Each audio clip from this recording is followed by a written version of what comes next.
ನಿಮಗೆಲ್ಲರಿಗೂ ಜಗತ್ತಿನ 8ನೇ ಅದ್ಭುತ ಯಾವುದು ಗೊತ್ತಾ? ಆಲ್ಬರ್ಟ್ ಐನ್ಸ್ಟೈನ್ ಅವರ ಪ್ರಕಾರ ಜಗತ್ತಿನ 8ನೇ ಅದ್ಭುತ ಅಂದ್ರೆ ಅದು ಕಂಪೌಂಡಿಂಗ್. ಯಾರು ಇದನ್ನು ಅರ್ಥ ಮಾಡ್ಕೊಳ್ತಾರೆ ಅವರು ದುಡ್ಡು ಮಾಡ್ತಾರೆ, ಯಾರು ಇದನ್ನು ಅರ್ಥ ಮಾಡ್ಕೊಳ್ಳೋದಿಲ್ಲ ಅವರು ದುಡ್ಡನ್ನು ದಂಡದ ರೂಪದೊಳಗೆ ಕಟ್ತಾರೆ. ನೀವು ಬರೀ ತಿಂಗಳ 5,000 ರೂಪಾಯಿ ಇನ್ವೆಸ್ಟ್ ಮಾಡಿ ಕೋಟ್ಯಾಧಿಪತಿ ಆಗ್ಬೋದು. ಕೇಳೋಕೆ ಆಗಲ್ಲ ಅನಿಸ್ತೈತಿ, ಆದರೆ ಇದು ಕಂಪೌಂಡಿಂಗ್ ಮೂಲಕ ಸಾಧ್ಯ ಆಕೈತಿ. ಇವತ್ತು ನಾವು ಈ ವಿಡಿಯೋ ಒಳಗೆ ಕಂಪೌಂಡಿಂಗ್ ಅಂದ್ರೇನ, ಇದನ್ನು ಯೂಸ್ ಮಾಡ್ಕೊಂಡು ಹೆಂಗೆ ನಾವು ನಮ್ಮ ಲೈಫನ್ನು ಅಪ್ಗ್ರೇಡ್ ಮಾಡ್ಕೋಬೋದು ಅನ್ನೋದನ್ನು ಪೂರ್ತಿಯಾಗಿ ನೋಡೋಣ. ಸೊ ಅದಕ್ಕಾಗಿ ನೀವು ಕೂಡ ವಿಡಿಯೋನ ಪೂರ್ತಿಯಾಗಿ ಸ್ಕಿಪ್ ಮಾಡಲ್ದ ನೋಡ್ರಿ. ಕಂಪೌಂಡಿಂಗ್ ಅಂದ್ರೇನ ಸಿಂಪಲ್ ಆಗಿ ನೋಡೋದಂದ್ರೆ ದುಡ್ಡಿನ ಮೇಲೆ ದುಡ್ಡು ಗಳಿಸೋದು. ನೀವೆಲ್ಲರೂ ಸಿಂಪಲ್ ಇಂಟ್ರೆಸ್ಟ್ ಮತ್ತು ಕಾಂಪೌಂಡ್ ಇಂಟ್ರೆಸ್ಟ್ ಅಂತ ಹೆಸರು ಕೇಳಿರ್ತೀರಿ. ಸಿಂಪಲ್ ಇಂಟ್ರೆಸ್ಟ್ ಅಂದ್ರೆ ಸರಳ ಬಡ್ಡಿ. ನೀವೀಗ 1 ಲಕ್ಷ ರೂಪಾಯಿ ಇನ್ವೆಸ್ಟ್ ಮಾಡಿರ್ತೀರಿ, ಅದಕ್ಕೆ 1 ವರ್ಷಕ್ಕೆ 10% ಬಡ್ಡಿ ಅಂತ ತಗೋರಿ. ಎಷ್ಟು ಆಕೈತಿ? 1 ವರ್ಷಕ್ಕೆ 10,000 ರೂಪಾಯಿ ನಿಮ್ಗೆ ಕೊಡ್ತೈತಿ. ನಿಮ್ಗೆ ಅದು 2 ಲಕ್ಷ ರೂಪಾಯಿ ಆಗೋಕ್ಕೆ 10 ವರ್ಷ ಬೇಕಾಕೈತಿ. ಆದ್ರೆ ಕಾಂಪೌಂಡ್ ಇಂಟ್ರೆಸ್ಟ್ ಅಂದ್ರೆ ಚಕ್ರ ಬಡ್ಡಿ, ಇದನ್ನು ಕೂಡ ನೀವು ಹೆಸರು ಕೇಳಿರ್ತೀರಿ. ಇದೇನಕ್ಕೈತಿ? ನೀವೇನಾದರೂ 1 ಲಕ್ಷ ರೂಪಾಯಿ ಇನ್ವೆಸ್ಟ್ ಮಾಡಿದ್ರೆ ಫಸ್ಟೇ 1 ವರ್ಷಕ್ಕೆ ನಿಮ್ಗೆ 10% ಬಡ್ಡಿ ಹಂಗೆ 1,10,000 ರೂಪಾಯಿ ಆಕೈತಿ. ಆದರೆ 2ನೇ ವರ್ಷಕ್ಕೆ ಇದೇ 1,10,000 ಮತ್ತು ಇನ್ನೆಷ್ಟಾಗಿ ನಿಮ್ಗೆ 11,000 ರೂಪಾಯಿ ಬಡ್ಡಿ ಬರ್ತೈತಿ. ಇದಕ್ಕೆ ನಾವು ಕಾಂಪೌಂಡ್ ಇಂಟ್ರೆಸ್ಟ್ ಅಂತ ಕರಿತೀವಿ, ಅಂದ್ರೆ ಚಕ್ರ ಬಡ್ಡಿ ಅಂತ ಕರಿತೀವಿ. ಇದನ್ನು ನಾವು ಎಲ್ಲ ಕಡೆ ನೋಡ್ಬೋದು, ಅಂದ್ರೆ ಬಿಸ್ನೆಸ್ ಒಳಗೆ ನೋಡ್ಬೋದು, ಸ್ಟಾಕ್ ಮಾರ್ಕೆಟ್ಗಳೊಳಗೆ ಕೂಡ ನೋಡ್ಬೋದು. ಬಿಸ್ನೆಸ್ ಒಳಗೆ ಹೆಂಗೆ ಆಕೈತಿ, ಸ್ಟಾಕ್ ಮಾರ್ಕೆಟ್ ಒಳಗೆ ಹೆಂಗೆ ಆಕೈತಿ ಅಂತ ನೋಡೋದಾದ್ರೆ, ನೀವೇನಾದರೂ ಯಾವುದಾದ್ರೂ ಒಂದು ಕಂಪ್ನಿದ ಒಂದು ಸ್ಟಾಕನ್ನು ಬೈ ಮಾಡಿರ್ತೀರಿ, ಆದರೆ ಅದು 1 ವರ್ಷ ಬಿಟ್ಟ ಪ್ರೈಸ್ ಜಾಸ್ತಿ ಐತಂತ ಅನ್ಕೋರಿ. ನೀವು ಅದನ್ನು ಸೆಲ್ ಮಾಡೋದ ಹಂಗೆ ಬಿಟ್ಟರೆ ಆ ಕಂಪ್ನಿ ಏನಾದರೂ ಅದರೊಳಗೆ ನೀವು ಮಾಡಿದಂಥ ಲಾಭನ ಅದನ್ನು ರೀಇನ್ವೆಸ್ಟ್ ಮಾಡ್ತೈತಿ. ಅದು ಮತ್ತು ಕಂಪ್ನಿ ಗ್ರೋ ಆತಂದ್ರೆ ನಿಮ್ಮ ದುಡ್ಡು ಕೂಡ ಸ್ಟಾಕ್ ಪ್ರೈಸ್ ಕೂಡ ಗ್ರೋ ಆಕೈತಿ. ಇದಕ್ಕೆ ನಾವು ಕಾಂಪೌಂಡ್ ಇಂಟ್ರೆಸ್ಟ್ ಅಂತ ಕರಿತೀವಿ. ಇನ್ನೂ ಸಿಂಪಲಾಗಿ ಹೇಳೋದಂದ್ರೆ, ನೀವು ಅನ್ಕೋರಿ, ಇಮ್ಯಾಜಿನ್ ಮಾಡ್ಕೊರಿ, ನೀವು ಕಾಶ್ಮೀರಕ್ಕೆ ಹೋಗಿರ್ತೀರಿ, ಅಲ್ಲಿ ನಿಮ್ಗೆ ಹಿಮ ಇರ್ತೈತಿ. ಅಲ್ಲಿ ನೀವು ಹಿಮದ ಒಂದು ಉಂಡೆ ಮಾಡ್ತೀರಿ. ಅದನ್ನು ಹಿಮ ಇರುವಂತಕ್ಕೆ ಕೆಳಗಿಟ್ಟು ನೀವು ಹಂಗೆ ದುಗಿಸ್ಕೊತ ಹೋದ್ರೆ ಅದು ಫಸ್ಟ್ ಸಾನ್ ಇರ್ತೈತಿ. ನೀವು ಹಂಗೆ ಉಳಿಸ್ಕೊತ ಹೋದಂಗೆ ಅದು ಹಿಮ ಎಲ್ಲ ಕೂಡಿ ದೊಡ್ಡದಾಕೊಂತ ಹೋಗ್ತೈತಿ. ಇಲ್ಲಿ ಕೂಡ ಸ್ಟಾಕ್ ಮಾರ್ಕೆಟ್ ಒಳಗೂ ಕೂಡ ಹಂಗೆ ಆಕೈತಿ. ನಾವೆಲ್ಲರೂ world's richest investor Warren Buffett ಅವ್ರ ಬಗ್ಗೆ ಕೇಳ್ತೀರಿ. ಅವರು ಇನ್ವೆಸ್ಟಿಂಗ್ ಸ್ಟಾರ್ಟ್ ಮಾಡಿದ್ದ ಅವರ ಟೀನೇಜ್ ಒಳಗೆ, ಆದ್ರೆ ಅವರು 70 ವರ್ಷ ಆದಮೇಲೆ ಅವರು ಮೆಜಾರಿಟಿ ವೆಲ್ತನ್ನು ಬಿಲ್ಡ್ ಮಾಡ್ತಾರೆ. ಸೊ ಅದಕ್ಕೆ ಕಂಪೌಂಡಿಂಗಿಗೆ ಮೇನ್ ಬೇಕಾಗಿದ್ದದ ಜೀನಿಯಸ್ನೆಸ್ ಅಲ್ಲ, ಪೇಷನ್ಸ್. ಯಾರು ಪೇಷನ್ಸ್ ಇರ್ತಾರೆ ಅವರು ಕಂಪೌಂಡಿಂಗ್ ಮೂಲಕ ದುಡ್ಡನ್ನು ಮಾಡ್ತಾರೆ. ಇದು ಇಲ್ಲಿ ಎಷ್ಟೇ ಅಲ್ಲ, ನೀವು ಒಂದು ಜಿಮ್ ಹೋಗೋರು ಕೂಡ ನೋಡ್ಬೋದು. ಜಿಮ್ ಹೋಗೋರು ವರ್ಷಾನುಗಟ್ಲೆ ಮಾಡ್ತಾರೆ, ಅಂದರೆ ಬಾಡಿ ಬಿಲ್ಡಿಂಗ್ ಮಾಡ್ತಾರೆ. ಹೋದ 2 ದಿನಕ್ಕೆ ಬಾಡಿ ಆಗಂಗಿಲ್ಲ ಅಂತೇಳಿ ಎಲ್ಲರಿಗೂ ಗೊತ್ತು. ಅದಕ್ಕೆ ಭಾಳ ಜನ 1 ತಿಂಗಳೊಳಗೆ ಎಲ್ಲನೂ ಅಂದ್ರೆ ಜಿಮ್ ಹೋಗೋದನ್ನು ಬಿಟ್ಟು ಬಿಡ್ತಾರೆ. ಯಾರು ಪೇಷನ್ಸ್ ಮೂಲಕ ಡಯಟ್ನ ಫಾಲೋ ಮಾಡಿ ಡೈಲಿ ಹೋಗ್ತಾರೆ, 2-3 ವರ್ಷ ಬಿಟ್ಟು ಅವ್ರದ್ದು ಬಾಡಿ ಒಂದು ಫಿಸಿಕ ಬಿಲ್ಡ್ ಆಕೈತಿ. ಕಂಪೌಂಡಿಂಗ್ ಕೂಡ ಹಂಗೆ, ಯಾರಿಗೆ ಪೇಷನ್ಸ್ ಇರ್ತೈತಿ ಅವರ ಜೀವನದೊಳಗೆ ಮುಂದೆ ಹೋಗ್ತಾರೆ. ಇನ್ನು ರಿಯಲ್ ಎಕ್ಸಾಂಪಲ್ ಕೊಟ್ಟು ನೋಡೋದಂದ್ರೆ ತಗೋರಿ, ರಾಹುಲ್ ಮತ್ತು ಕಿರಣ್ ಅಂತೇಳಿ ಇಬ್ಬರೇ ಫ್ರೆಂಡ್ಸ್ ಇರ್ತಾರೆ. ರಾಹುಲ್ ತನ್ನ 20ನೇ ವಯಸ್ಸಿಂದನೇ ಇನ್ವೆಸ್ಟಿಂಗ್ ಮಾಡೋಕೆ ಸ್ಟಾರ್ಟ್ ಮಾಡ್ತಾನೆ, 5,000 ರೂಪಾಯಿ ಪರ್ ಮಂತ್.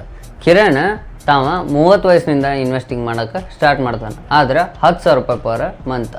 ಆದ್ರೆ ರಿಟೈರ್ಮೆಂಟ್ ಆಗುವಾಗ ಯಾರು ಜಾಸ್ತಿ ವೆಲ್ತ್ ಬಿಲ್ಡ್ ಮಾಡ್ತಾರಂತ ನಿಮಗೆ ಅನ್ಕೋತೀರಿ? ರಾಹುಲ್ ಇನ್ವೆಸ್ಟ್ ಮಾಡಿದ್ದು 5,000 ರೂಪಾಯಿ ಪರ್ ಮಂತ್, ಕಿರಣ್ ಇನ್ವೆಸ್ಟ್ ಮಾಡಿದ್ದ 10,000 ರೂಪಾಯಿ ಪರ್ ಮಂತ್.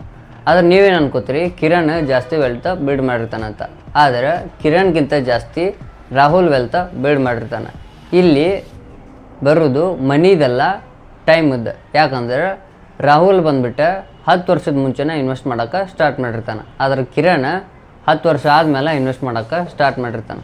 ಸೊ ಅದಕ್ಕೆ ಯಾವತ್ತೂ ಕೂಡ ಕಂಪೌಂಡಿಂಗ್ ವರ್ಕ್ ಆಗೋದು ಪೇಷನ್ಸ್ ಮೇಲೆ. ನಿಮಗೆ ಇನ್ವೆಸ್ಟ್ ಮಾಡೋಕೆ ದೊಡ್ಡ ಅಮೌಂಟ್ ಏನು ಬೇಕಾಗಿಲ್ಲ, ನೀವು ಸ್ಮಾಲ್ SIP ಇಂದನೂ ಮಾಡ್ಬೋದು. ಬರೀ ದಿನ 100 ರೂಪಾಯಿ ಸೇವ್ ಮಾಡಿ ಇನ್ವೆಸ್ಟ್ ಮಾಡೋದ್ರಿಂದ ನೀವು ಮುಂದೆ ಲೈಫ್ ಚೇಂಜ್ ಆಗ್ಬೋದು. ಹೆಂಗಂತ ನೋಡೋದಾದ್ರೆ, ನೀವು ಡೈಲಿ 100 ರೂಪಾಯಿ ಸೇವ್ ಮಾಡ್ತೀರಿ, ತಿಂಗಳ ಮಂತ್ಲಿ 3,000 ರೂಪಾಯಿ ಇನ್ವೆಸ್ಟಿಂಗ್ ಮಾಡ್ತೀರಿ. 12% ಇಂಟ್ರೆಸ್ಟ್ ಅಂದರು 30 ವರ್ಷ ಬಿಟ್ಟು ನಿಮ್ಗೆ ಎಷ್ಟಾಗಿರ್ಬೋದು ಅನ್ಕೋತೀರಿ? ಲಕ್ಷ ಅಲ್ಲ, ಕೋಟಿ ಆಗಿರ್ಬೋದು. ಯಾಕಂದ್ರೆ ಇದು ಪವರ್ ಆಫ್ ಕಂಪೌಂಡಿಂಗ್. ಅಲ್ಲಿ ನಿಮ್ಮ ವೆಲ್ತ್ ಹೆಂಗೆ ಬಿಲ್ಡ್ ಆಗಿತ್ತಂದ್ರೆ ಡಿಸಿಪ್ಲಿನ್, ಲಾಂಗ್ ಟರ್ಮ್ ಇನ್ವೆಸ್ಟಿಂಗ್ ಮತ್ತು ಕಂಪೌಂಡಿಂಗ್ ಮೂಲಕ. ಭಾಳ ಜನ ಏನು ಮಾಡ್ತಾರೆ, ಅರ್ಲಿ ವಿಡ್ರಾಲ್ ಮಾಡ್ತಾರೆ. SIP ಏನು ಸ್ಟಾರ್ಟ್ ಮಾಡ್ತಾರೆ, ಆದರೆ ಅರ್ಲಿ ವಿಡ್ರಾಲ್ ಮಾಡ್ತಾರೆ. ಸ್ಟಾರ್ಟ್ ಮಾಡಿದ್ದ 2 ವರ್ಷದೊಳಗೆ SIPನ ಕ್ಯಾನ್ಸಲ್ ಮಾಡಿಬಿಡ್ತಾರೆ. ಆದರೆ ಇದು ಹೆಂಗೆ ಆಕೈತಂದ್ರೆ, ಬೀಜ ಹಾಕಿ ಗಿಡ ಹಾಕ್ತಿರ್ತೀರಿ, ಆದರೆ ಅದನ್ನು ದೊಡ್ಡ ಮರ ಆಗೋಕ್ಕಿಂತ ಮುಂಚೆನೇ ಕಡ್ದು ಬಿಡ್ತೀರಿ. ಅವಾಗ ಏನಾಕೈತಿ ಮರ ಆದಮೇಲೆ ಸಿಗುವಂಥ ಫಲ ನಿಮ್ಗೆ ಸಿಗಂಗಿಲ್ಲ. ಸೊ ಇದು ಕೂಡ ಹಂಗೆ. ಎರಡನೇ ತಪ್ಪು ನೋಡೋದಂದ್ರೆ ಪೇಷನ್ಸ್ ಇರಂಗಿಲ್ಲ. ಭಾಳ ಜನ ಸ್ಟಾಕ್ ಮಾರ್ಕೆಟ್ ಎಕ್ಸೈಟ್ಮೆಂಟ್ ಅಂತ ಅನ್ಕೊಬಿಟ್ಟಾರೆ, ಆದರೆ ಇದೊಂದು ವೆಲ್ತ್ ಕ್ರಿಯೇಷನ್ ಮಷೀನ್. ನೀವು ಯಾವತ್ತು ಲಾಂಗ್ ಟರ್ಮ್ ಒಳಗೆ ಇನ್ವೆಸ್ಟಿಂಗ್ ಮಾಡ್ಬೇಕು. ಮೂರನೇ ತಪ್ಪೇನಂದ್ರೆ ಟ್ರೇಡಿಂಗ್ ಮಾಡ್ತಾರೆ. ಭಾಳ ಜನ ಟ್ರೇಡಿಂಗ್ ಮಾಡಕ್ಕೆ ಹೋಗ್ತಾರೆ, ಡೈಲಿ ಬೈ ಸೆಲ್ ಮಾಡೋದು. ಆದರೆ ರಿಯಲ್ ವೆಲ್ತ್ ಬಿಲ್ಡ್ ಆಗೋದು ಲಾಂಗ್ ಟರ್ಮ್ ಇನ್ವೆಸ್ಟಿಂಗ್ ಒಳಗೆ. ಇನ್ನೊಂದು ಎಲ್ಲರೂ ಮಾಡುವಂಥ ದೊಡ್ಡ ಮಿಸ್ಟೇಕ್ ಯಾವುದಪ್ಪ ಅಂತಂದ್ರೆ ಅದು ಲೇಟಾಗಿ ಸ್ಟಾರ್ಟ್ ಮಾಡೋದು. ಕಂಪೌಂಡಿಂಗ್ದ ಬಿಗ್ಗೆಸ್ಟ್ ಎನಿಮಿ ಅಂದ್ರೆ ಅದು ಸ್ಟಾರ್ಟಿಂಗ್ ಡಿಲೇ, ಅಂದ್ರೆ ಲೇಟಾಗಿ ಸ್ಟಾರ್ಟ್ ಮಾಡೋದು. ರಿಯಲ್ ಎಕ್ಸಾಂಪಲ್ ಮೂಲಕ ನೋಡೋದಂದ್ರೆ ಇಬ್ಬರು ಫ್ರೆಂಡ್ಸ್ ಇರ್ತಾರೆ ಅನ್ಕೋರಿ. ಒಬ್ರು ಸ್ಯಾಲ್ರಿ ಬಂದ ಕೂಡಲೇ ಶಾಪಿಂಗ್ ಅದು ಇದು ಅಂತೇಳಿ ಎಲ್ಲಾನು ಖರ್ಚು ಮಾಡೋದಿರ್ತಾರೆ, ಆದರೆ ಇನ್ನೊಬ್ಬ ಫಸ್ಟ್ ಇನ್ವೆಸ್ಟ್ ಮಾಡೋದಿರ್ತಾರೆ. ಸೊ ಇಬ್ಬರು ಸೇಮ್ ಅರ್ನಿಂಗ್ ಮಾಡತ್ತಿದ್ರು ಕೂಡ 10-15 ವರ್ಷ ಬಿಟ್ಟು ನೋಡಿದರೆ ಒಂದೇ ಎಂಪ್ಲಾಯ್ ಯಾರು ಶಾಪಿಂಗ್ ಮಾಡತ್ತಿರ್ತಾನಲ್ಲ ಅವ್ರು ಇನ್ನೂ ಫೈನಾನ್ಷಿಯಲ್ ಸ್ಟ್ರೆಸ್ ಒಳಗೆ ಇರ್ತಾರೆ.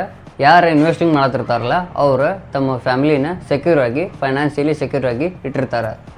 ಭಾಳ ಜನ ಸ್ಟಾಕ್ ಮಾರ್ಕೆಟನ್ನು ಡೇಂಜರಸ್ ಅಂತ ಅನ್ಕೋತಾರೆ, ಆದರೆ ಎಲ್ಲದಕ್ಕಿಂತ ಮೋಸ್ಟ್ ಡೇಂಜರಸ್ ಯಾವುದಂದ್ರೆ ಅದು ಇನ್ಫ್ಲೇಷನ್, ಅಂದ್ರೆ ಬೆಲೆ ಏರಿಕೆ. ಇವತ್ತಿರುವಂಥ 20 ರೂಪಾಯಿ ಚಿಪ್ಸ್ 5 ವರ್ಷ ಬಿಟ್ಟರೆ ಅದು 40 ರೂಪಾಯಿ ಆಗಿರ್ತೈತಿ.